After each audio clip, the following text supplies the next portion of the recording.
Seigneur Jésus, nous voulons te dire merci parce que ta parole nous dit, si l'Éternel n'est bâti, celui qui bâtit, bâtit en vain. Ce matin, c'est un privilège pour moi de pouvoir te louer, pour moi de pouvoir t'honorer, te glorifier, parce que tu m'as gardé toute la nuit. Seigneur, je te bénis parce que beaucoup auraient souhaité avoir cette journée, mais peut-être n'ont pas pu l'avoir. Ce n'est pas que je vaux plus que ces gens, ces personnes, mais c'est à cause de ta grâce. Voilà pourquoi je te bénis, je te loue. Sois exalté. Je te recommande cette journée. La Bible dit, tu as créé toutes choses pour un but. Seigneur, cette journée, tu me l'as donnée, c'est pour une cause, pour une raison bien spécifique. Voilà pourquoi je bénis cette journée que tu me donnes. Je la sanctifie. Je prie pour qu'elle soit une journée pleine de surprises agréables. Qu'elle soit une journée remplie. Je déclare que c'est une journée mise à part, une journée de rencontres exceptionnelles avec toi. Sois béni, Éternel. Tu ne cesses de nous étonner. Tu m'étonneras encore cette journée. Je dépends de toi. Merci parce que tu es celui qui a pourvu au temps d'Élie. Tu lui as dit, va auprès de cet torrent d'eau. Tu boiras de cette eau. Quand l'eau, au moment où il était là, le corbeau venait midi soir pour subvenir à ses besoins. Après, tu l'envoyas auprès de la femme, la veuve de Sarepta. Tu es celui qui pourvoit à tes enfants. Ce matin, je déclare que tu pourvoiras à tous mes besoins. Tu pourvoiras aux besoins de tous ceux qui me suivent, qui m'écoutent à ce moment. Tu pourvoiras aux besoins de tous ceux qui t'invoquent jour et nuit. La Bible dit, tarderas-tu de faire justice à tes élus qui t'invoquent jour et nuit. Sois béni, Seigneur. Voilà pourquoi je suis dans l'allégresse à cause de cette journée, parce que c'est une journée miracle, une journée mise à part, une journée de grandes réalisations avec toi. Sois béni, que la gloire te revienne. Au nom de Jésus, nous t'avons ainsi prié. Amen. Les morts en Christ ressusciteront, et même les injustes, ceux qui ne connaissent pas le Seigneur, ils ressusciteront tous. Donc, soit ceux qui connaissent le Seigneur, soit ceux qui ne connaissent pas le Seigneur, nous ressusciterons avec un nouveau corps. Et c'est ce que la Bible nous dit dans Daniel chapitre 12, le verset 2. Plusieurs de ceux qui dorment dans la poussière de la terre se réveilleront. Les uns pour la vie éternelle, les autres pour l'opprobre, pour la honte éternelle. Donc, ceux qui se réveilleront, ceux qui reviendront à la vie pour la vie éternelle, ce sont les justes, ceux qui priaient, qui craignaient Dieu. Et les autres pour l'opprobre, pour la honte éternelle, il s'agit des injustes.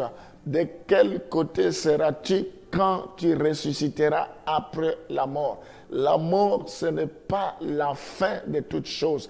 Après la mort, il y a la vie, selon ce passage.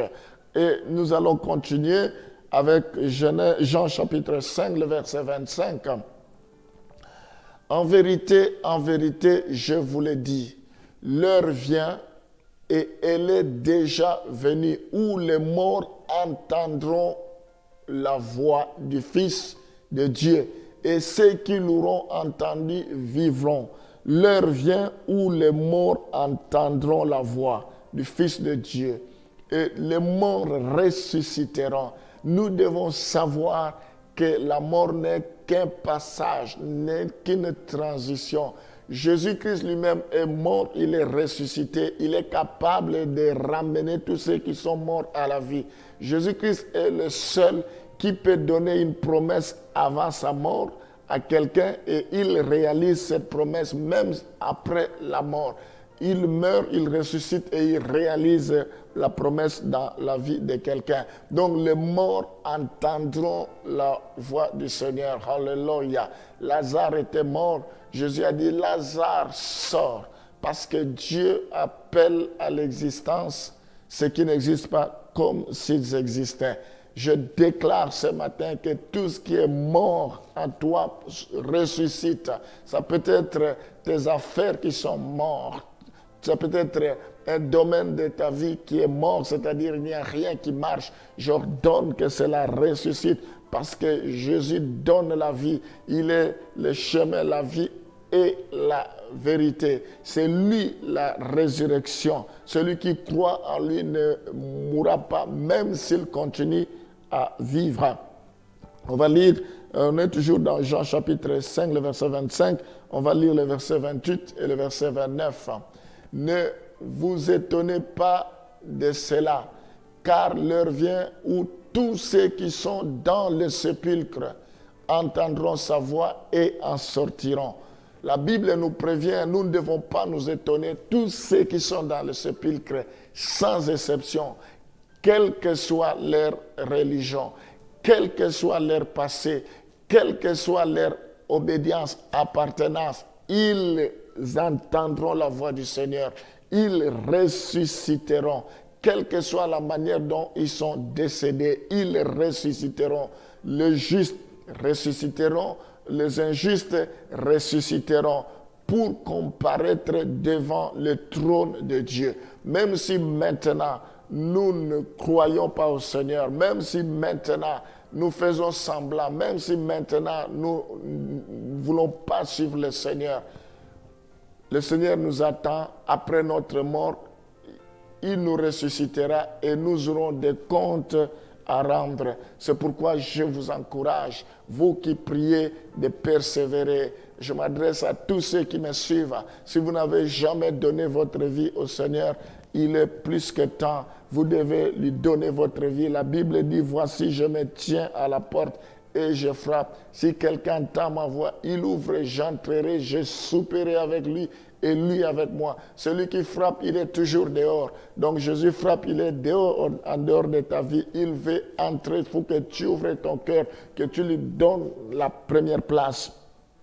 Nous allons continuer. La Bible dit, ne vous étonnez pas de cela, car l'heure vient où tous ceux qui sont dans le sépulcre entendront sa voix et en sortiront. Le verset 29, ceux qui auront fait le bien ressusciteront pour la vie, mais ceux qui auront fait le mal ressusciteront pour le jugement. Donc, ceux qui auront fait le bien ressusciteront pour la vie éternelle. Alléluia. La parole de Dieu ne ment jamais. Ceux qui ressusciteront, ceux qui auront fait le bien ressusciteront pour la vie. Nous devons continuer à faire du bien. Nous devons continuer à servir le Seigneur. Nous devons continuer à vivre dans la sanctification, à mener une vie de crainte et d'abandon, parce qu'il y a une récompense. C'est difficile. Jésus a dit, nous hériterons le royaume des cieux avec des persécutions, mais nous devons tenir bon.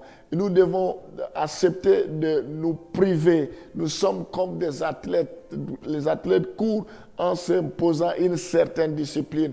Nous courons non pas comme battant l'heure, non pas comme battant comme à l'aventure, mais nous courons avec un objectif pour remporter le prix de la vocation céleste, pour remporter, ce ne sont pas tous ceux qui courent qui remportent le prix, mais ce sont ceux qui courent selon les règles, courons selon les règles.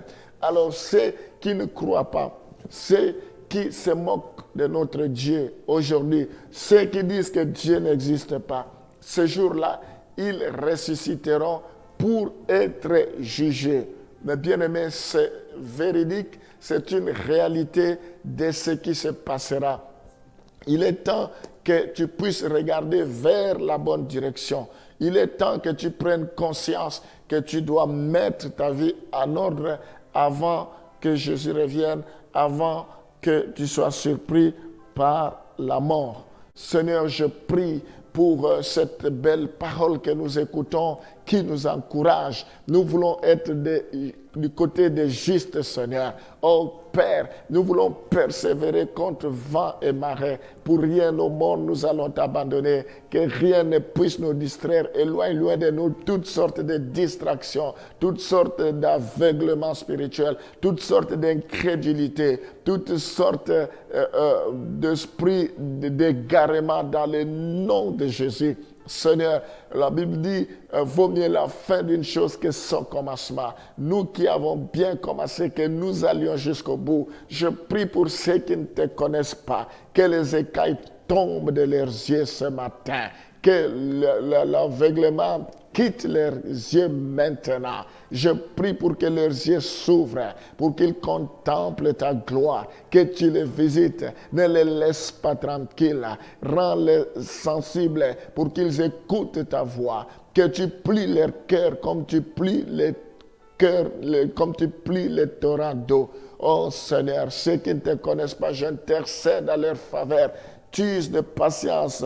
Tu veux que tous arrivent à la repentance. Tu ne fais exception de personne. Que ceux qui ne te connaissent pas puissent te connaître maintenant dans le nom de Jésus. Oh, je bénis tous ceux qui pratiquent les bonnes œuvres, qu'ils continuent à le faire. Je prie, Seigneur, parce qu'il y aura un livre de souvenirs, que nos noms soient inscrits dans le livre de souvenirs. La Bible dit, réjouissez-vous non pas à cause des miracles, non pas parce que les démons se sont soumis à vous, mais réjouissez-vous parce que vos noms sont inscrits dans le livre de vie. Réjouissez-vous parce que vous aurez la vie éternelle. Je te bénis, je te rends grâce, je te recommande tous ceux qui m'écoutent à ce moment, que tu leur fasse grâce éternelle. Oh Seigneur, tous ceux qui ne te connaissent pas, souviens-toi de ce que tu as accompli sur la croix pour eux. Tu es mort sur la croix pour que tes brebis aient la vie. Et cela, l'abondance, fais les grâces de pouvoir te connaître